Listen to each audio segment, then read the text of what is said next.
Good morning. How is everyone doing? I hope well, staying safe and protected if you do have to go outside or returning to work. I miss you all.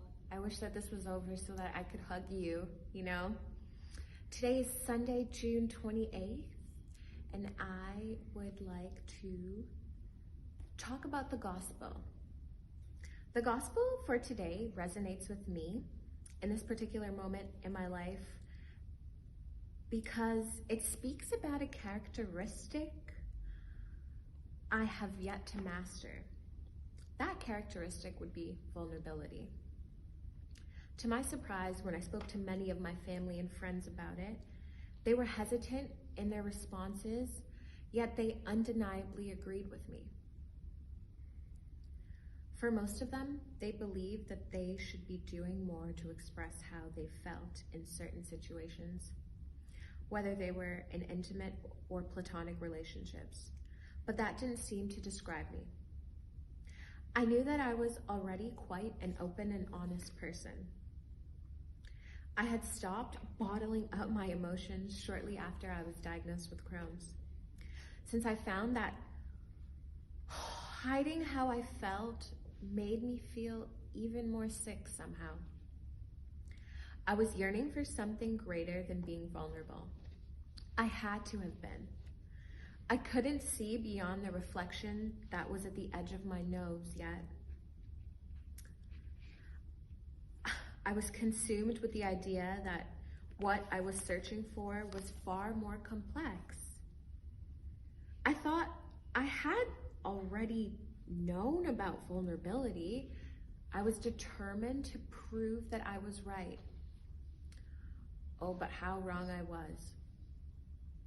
I did not know vulnerability the way Abraham had showed it to the Lord, especially when he did not hesitate by hiding his son. To me, he showed bravery and maintained blind faith. It wasn't until I had a conversation with my mom, in addition to reading the gospel for this week, that proved to me exactly how wrong I was. Jesus said, "Whoever welcomes you welcomes me, and whoever welcomes me welcomes the one who sent me." Well, since my ego had taken over and I was determined, as I put it, to prove myself to others, not knowing I had already proven to be an obedient slave to my own selfishness. In my eyes, I have never taken into account that my ego played a part in why I seemed to lack vulnerability.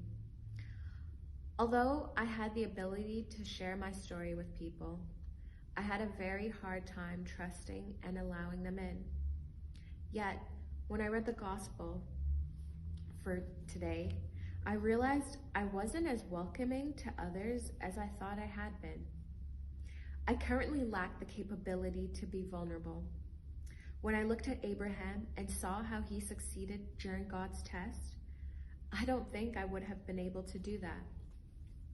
It is clear that Abraham was unaware he was being tested, yet he did not hesitate or plead with the Lord.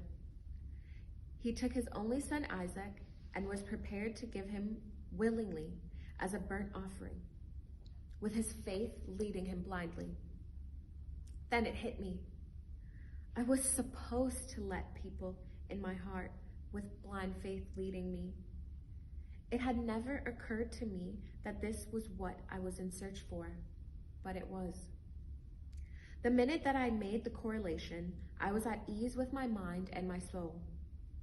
In the passage, we are narrated through Jesus' ministry, through teaching and healing. We can interpret that Jesus intended for us, his disciples, to be the answers to our own prayers, with his guidance, of course. Jesus sent us out. At the beginning of chapter 10, he instructs his disciples to go and proclaim the good news. The kingdom of heaven has come near.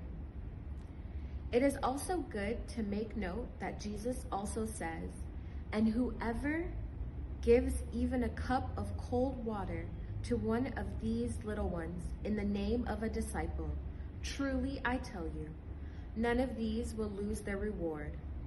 We can interpret Matthew's little ones to refer to those persons in faith that are particularly vulnerable. The word reward may carry the connotation of something needing to be earned, as stated in these two sentences. Whoever welcomes a prophet in the name of a prophet will receive a prophet's reward.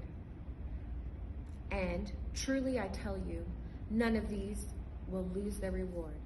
Yet the inheritance or reward here seems to be received by us, Jesus' disciples, in the form of a pure heart, an open mind, and blind faith in the Lord.